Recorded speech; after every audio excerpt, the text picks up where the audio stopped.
Sai Leela, Episode 37. Om Sai Ram. Experiences of Nana Sahib Chandorkar. Once Nana Sahib suffered a boil on his backside. It was very painful, and moreover the place was very embarrassing and awkward. Nana Sahib consulted various doctors and Vaidyas, but to no avail. Ultimately, he was advised to get it removed through surgery in Mumbai. Nana Sahib had a firm resolve in his mind. It is not proper on my part to pray Baba for every trivial matter. I must not become burdensome for him. This time I must not bother him. Nana Sahib preferred to suffer from the pains created by the boil, but he did not pray to Baba to come to his rescue. The date of the operation was fixed, and on the appointed day he came to Mumbai. He was lying down on a cot. His suffering began to increase, so much so that he felt that he will not come out from the ordeal. He kept Baba's photograph near his pillow and looked forward to the doctor's arrival. Only 15-20 minutes were left for the surgeon to arrive, and an unexpected event took place. As he was lying down with the face down, a small piece of tile from the roof fell down exactly on the boil, and it burst open. Slowly the pus oozed and drained out of the boil, and the pain started subsiding. When the surgeon arrived, he was also amazed at the turn of events. He declared that the operation was no longer necessary. After a few days, Nana Sahib went to Shirdi. Baba said, "Even if one decides not to give me the trouble, ultimately I have to burst the boil with my own hands." In 1912, Baba got seriously ill. At that time, Nana Sahib was nearby. He was worried about Baba's condition and about chances of his coming out safely from the ailment. He sent messages to all the prominent devotees and called them to Shirdi. Thus began various religious rites such as Jap, Jap, Anushthan, Ved Mantra Parayan, Laghu Rudra, Chandi Havana. In spite of all this, one day Baba's condition worsened. Everyone thought that Baba is going to leave them. Devotees like Kaka Sahib Dikshit, Bapu Sahib Jog, Bala Sahib Bhate, Madhavrao Deshpande, Tatya Patil gathered together in Dikshit Wada. Some of them started discussing future course of action in case something untoward happens.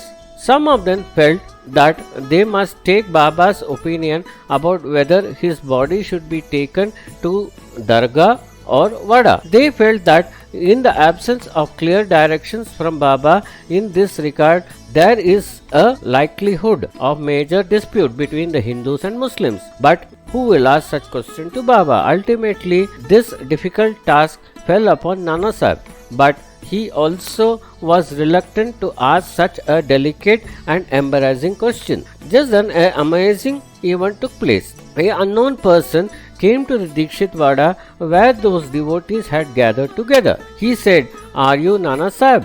Baba has sent a message." He said, "Do not discuss the issue of my death so soon. I am not going to die just now, but continue the religious rites that you have begun. Don't worry where I am going to go." Hearing these words, the devotees took pity on their own poor intelligence and limited wisdom. Tears of love and affection started flowing from their eyes. From 1902, for some years, Nana Sahib was the Mamaltar of Jamner Taluk of Khandesh province. It is during this period that Baba gave him a miraculous experience at the time of pregnancy of Nana Sahib's daughter Manatai. The doctors had predicted Manatai's delivery date to be in the early months of 1905. Nana Sahib had therefore brought her to Jamner from Pune. Finally, the time of delivery of the child arrived. Doctors and nurses were trying their best to help her in delivering the baby. However, their efforts were proved to be futile. Nana Sahib then resorted to evoking the blessings of the Almighty. He arranged to perform religious rites like Navachandi Havan, Saptasti Patan, etc. But the child's birth was not taking place. Even the life of the would-be mother was now at stake. Then, at about 5 in the evening, as per the usual practice, Nana Sahib started fervently praying for Baba. While praying, a thought came to his mind: if I get Baba's Aarti and Udi, then even if the Lord Yama, the god of death, comes himself, he will have to return empty-handed. At the same time, here in Shirdi, Ramgir Bua suddenly developed an urge to go to his native village in Khandesh area. He therefore went to Baba to seek his permission. Baba replied, Babagir, you be rest assured, but on the way, do go to Jamner, stay with Nana, and then proceed to your village. And one more thing, give him this Udi and this piece of paper of Aarti. Baba instructed Shama, Madhavrao Deshpande, to copy down the Aarti composed on a piece of paper and passed it on to Ramgir Bua. Ramgir said, Baba, I have only 2 rupees in my pocket. In that amount, how will I be able to undertake the journey to Jamner? Baba assured him, don't worry about it, everything will get arranged. Satisfied, Ramgir Bua took leave of Baba and set on the journey, carrying with him the Udi and paper of Aarti. But by the time he reached Jalgaon, he had spent 1 rupee and 14 annas on the train fare, leaving with him only 2 annas, and he had yet to cover a distance of about 44 kilometers between Jalgaon and Jamner. He was unable to think of any way out. Just then he spotted a Sipai at a far away spot. That man was searching for Ramgir Bua. He said, Nana Sahib has sent me to fetch you.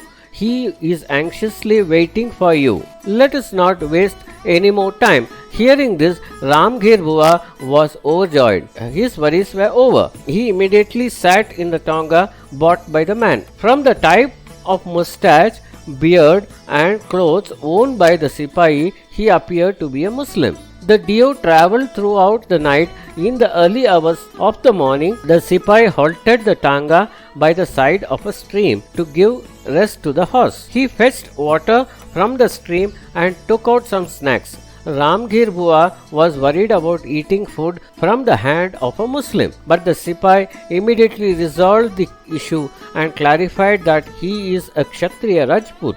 They shared the food and set on to complete the remaining journey. On entering the town, Bua located Nana Sahib's office. He rushed inside as he had to answer call of nature.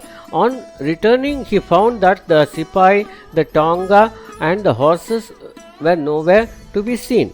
Bua was surprised. He again went back inside the office. There he came to know that Nana Sahib was at home only. Bua met Nana at the time the religious rites, Havan, Yagna, Patan, etc. were going on. Bua gave Nana the Udi and the paper of Aarti. On seeing this, Nana Sahib felt relieved.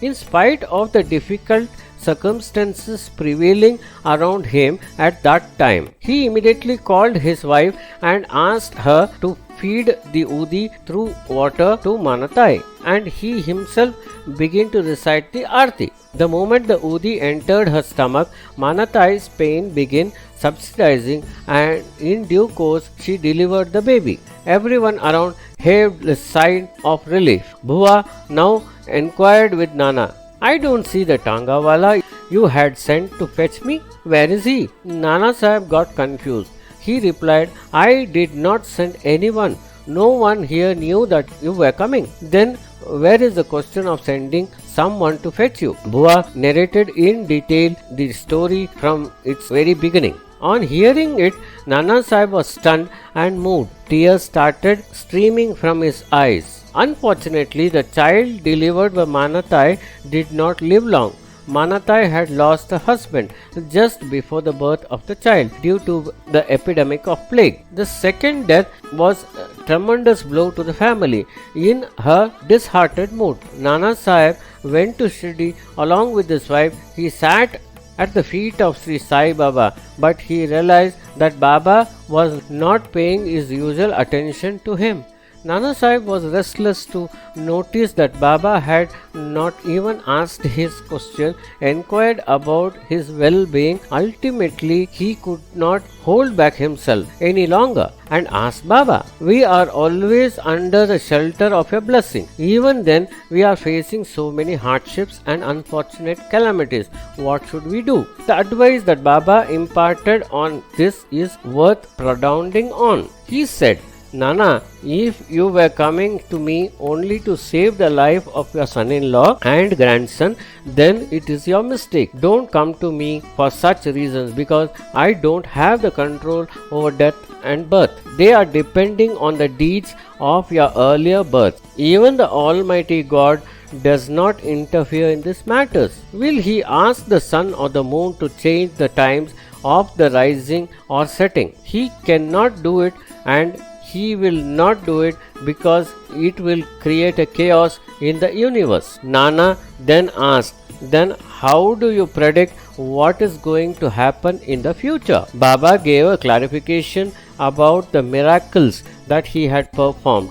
He said, "Nana, I don't perform any miracles. Only I am able to look into the future events and I narrate them to you. You feel that these are miracles. When I predict such events, you direct your devotion towards me. I direct it to the Almighty and ensure your welfare." This shows how concerned Baba was about well-being of his devotees. When the Bhakta is Param Yogi, the Almighty showers his blessings instantly. Baba did everything for Nana Sahib. This leaves no doubt about Nana Sahib's credential as Parama Yogi Bhakta. Baba once said, "Nana Sahib, if you ask me to give you some worldly positions, then I will not be able to give them to you. You will get them as per the deeds committed by you in your previous births. However, you want me to guide you on the path of Paramatma. I will do so." With great joy, Nana Sahib agreed to this, and he vowed to devote himself to the Paraseva and through it achieve the self-progress. This is known as Bhagavat Dharma, which is always propagated by Baba. Sri Sai Baba's Leelas are wonderful and beautiful. He appears as Shiva to the devotees of Shiva, as Vishnu to the devotees of Vishnu, and as Parvardigar to Muslim devotees. On the one hand, he would look like a Pandurang Vitala standing on a brick, and on the other he would look like Sai Baba. His love for his devotees are limitless. Baba had with him old well-baked brick with him. He used to love the brick more than he did in his life. He would use it every day as his pillow when he slept. Nana Sahib Chandorkar saw this and said, "Baba, why do you use the brick as a pillow?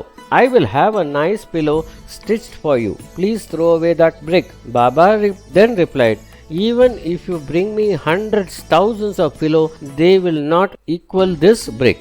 This was presented to me by my Guru. This is more valuable than the whole world to me. This is my meditation as well as the object of my meditation. Nobody can estimate its value. It breaks, my life will depart this body. My Guru's feet had touched this brick, and that is why I have made it my pillow. He who keeps his head on the lotus feet of his Guru, his shadow is also holy. That is why I keep my head on the brick which has touched my Guru's lotus feet. By this I am becoming one who every day keeps his head on his Guru's feet. Nana, you all come and salute me in the morning. I in turn present all your salute to my Guru, in the manner that the Godavari river takes all the water that joins it and consigns it to the sea. In the same way, I consign all salute to my Guru when I had put this brick at his feet of my Guru. My Guru, who loved me as a mother did her child, laughed with pleasure at my devotion. He said, "Well done. In the past, Pundalika had presented Krishna a brick and asked him to stand on it. Now you are doing the same thing and asking me to put my feet on that. By the dint of the excellence of your devotion, I have to stand steady on the brick forever. My body is in samadhi. The same body will also be in this brick. This is the truth. My Satguru had commingling with Sri Venkateshwara and had become Venkateshwara himself. He is not in the form of Lord Venkateshwara. Sri Venkateshwara's footprints are on this brick. That is why I call my Guru Venkusa. The power of the brick is beyond compare. Have you now seen what is it? Nana Sahib and others devotees heard Baba and prostrated to his feet in devotion. Chandorkar was adherent devotee of Sai Baba. He died in the holy Shravan month in 1923 at Pune and reached the holy feet of Sri Sai Baba. I prostrate before Chandorkar. Here we come to end of Sai Leela episode 37. Om Sai Ram.